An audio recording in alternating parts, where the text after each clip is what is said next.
Artificial intelligence అంటే medical విభాగానికి పేరెనికైనటువంటి రంగంగా అందరూ చెప్పుకుంటారు. అన్ని రంగాల కంటే కూడా ఆర్టిఫిషియల్ ఇంటెలిజెన్స్ మొట్టమొదటిసారిగా మెడికల్ విభాగానికి అందరూ ఇంట్రడ్యూస్ చేసినట్టుగా మనందరికీ తెలుసు. ఏఐ సమ్మిట్ సాక్షిగా సన్ రైజ్ స్టేట్ ఆంధ్రప్రదేశ్ రాష్ట్ర గవర్నర్లు మన తెలుగు కుర్రాళ్ళు వాళ్ళు సొంతగా స్టార్ట్అప్ చేసి ఎవరైతే పేషెంట్లు ఉంటారో వాళ్ళకున్నటువంటి డిసీజెస్ మీద ఎనాలిసిస్ రిపోర్ట్స్ తో పాటు వాళ్ళకున్నటువంటి ప్రిస్క్రిప్షన్ భద్రపరుచుకునేందుకు అధునాతనమైనటువంటి టెక్నాలజీని కనుక్కున్నారు. ఆ టెక్నాలజీతో ఏ వ్యక్తికి ఎప్పుడు ఎలాంటి డిసీజ్ వచ్చింది, దాని ట్రీట్మెంట్ కు డాక్టర్ ఇచ్చినటువంటి ప్రిస్క్రిప్షన్ ఏ విధంగా ఉంది, వాటిని భవిష్యత్తులో ట్రీట్మెంట్ చేసేటటువంటి డాక్టర్లు ఎలా రిఫరెన్స్ గా తీసుకోవాలి, వాళ్ళు ఇస్తున్నటువంటి మెడిసిన్స్ తో పాటు దానికి ఇచ్చేటటువంటి ట్రీట్మెంట్ మీద కూడా ఏ డాక్టర్ అనాలిసిస్ ఏ రకంగా ఉంది అనేటటువంటిది కేవలం ఒక యాప్ లో బంధించేటటువంటి ఒక కొత్త టెక్నాలజీని మన తెలుగు కుర్రాళ్ళు కనుక్కున్నారు. ఏఐ సమ్మిట్ లో వాళ్ళు ఒక ప్రత్యేక ఆకర్షణగా నిలిచారు, కనుక్కున్నారు. నా పేరు సందీప్ అండి. ప్రొడక్ట్ ఏంటి, అసలు ఈ ప్లాట్ఫామ్ ఎట్లా ఉపయోగించారు? సో బేసిక్గా మా ప్రోడక్ట్ వచ్చి ఒక సాఫ్ట్వేర్ డిజైన్ సాఫ్ట్వేర్. సో ఈ సాఫ్ట్వేర్ ఏం చేస్తుంది, సో మా కంపెనీ పేరు వచ్చి వెల్లెటీ. సో మా సాఫ్ట్వేర్ ఏం చేస్తుంది అంటే, ఇప్పుడు మనం ఎవరైనా క్యాన్సర్ పేషెంట్ లేకపోతే ఎవరైనా చాలా సంవత్సరాలు హాస్పిటల్ దగ్గర నుంచి ఇంకొక హాస్పిటల్ దగ్గరికి వెళ్ళినప్పుడు 50 పేజీలు 100 పేజీలు హాస్పిటల్ నుంచి. సో అందులో చాలా చాలా ఇంపార్టెంట్ డాక్యుమెంట్స్ అన్నీ ఉంటాయి. ఒక్కొక్కసారి ఏదో మిస్ అయ్యి వాళ్ళు వాళ్ళకి కావాల్సిన ఇన్ఫర్మేషన్ డాక్టర్కి తెలియకుండా కూడా పోవచ్చు.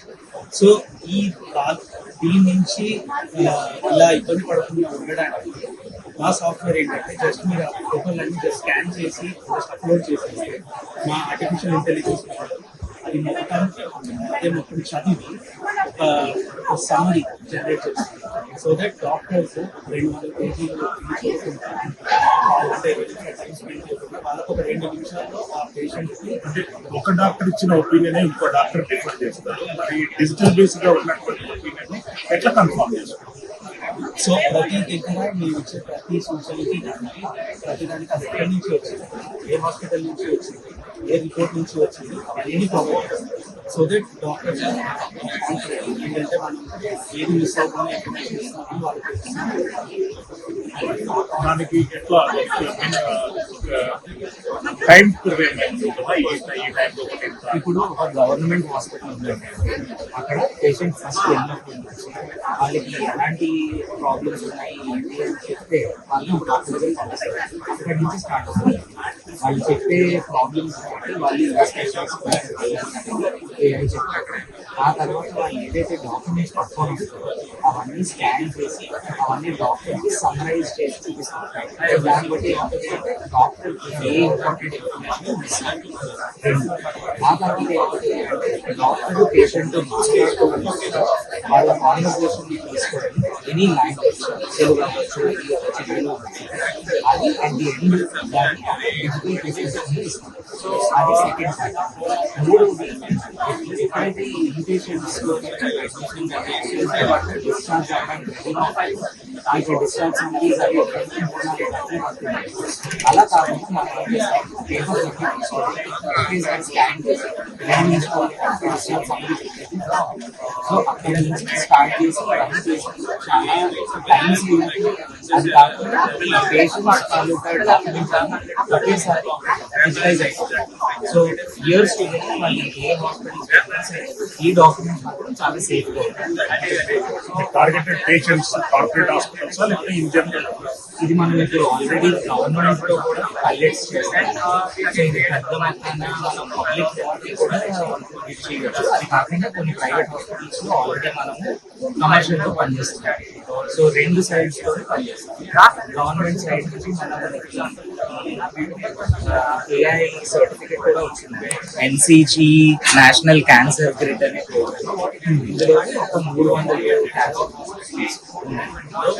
సాఫ్ట్వేర్ డిప్లాయ్ చేయాలి.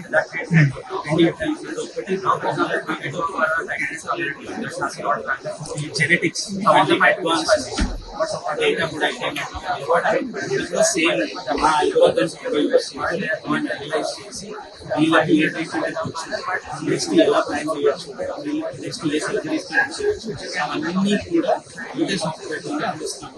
బై ప్రొఫెషన్ మీరు డాక్టరా లేకపోతే టెక్? సో నేను జెనెటిక్స్ లో PhD చేస్తాను. మీరు నేను MBA చేశాను.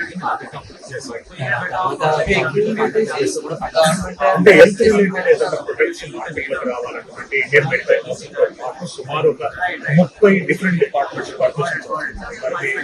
పర్మిట్స్ అన్ని గవర్నమెంట్ అప్రూవ్ చేస్తుందా ఇట్లా ప్రాసెస్?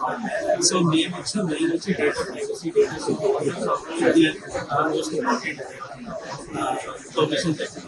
సో వాటి కోసం మేము ఏం చేస్తున్నాం, అసలు వెళ్ళకపోతే దానికి కావాల్సిన సర్టిఫికేషన్ అన్ని మేము చేసి మార్కెట్లో వచ్చి, ఫర్ ఎగ్జాంపుల్ కంప్లైంట్స్ అనేది సర్టిఫికేషన్, సాఫ్ట్ సర్టిఫికేషన్, సో ఇవన్నీ ఏంటంటే ఒక ఇంటర్నేషనల్ లెవెల్లో కంపెనీస్ ఏవైతే డేటా మనం ఇక్కడి నుంచి కూడా అదే స్టాండర్డ్ Yes. సాధారణ ప్రజలకు అందరికీ అందుబాటులో మెడికల్ విధానం ఉండాలి, అదే విధంగా వాళ్ళకు ప్రాపర్ ట్రీట్మెంట్ విధానం కూడా కొనసాగాలనే ఉద్దేశంతో మన తెలుగు యువకులు చేసినటువంటి ఒక ఎక్స్పెరిమెంట్ సక్సెస్ కావాలంటని చెప్పి ప్రభుత్వం దృష్టి కూడా వీళ్ళ ఎక్స్పెరిమెంట్ కి వెళ్ళాలంటని చెప్పి ప్రైమ్ లైన్ న్యూస్ కోరుకుంటున్నాం.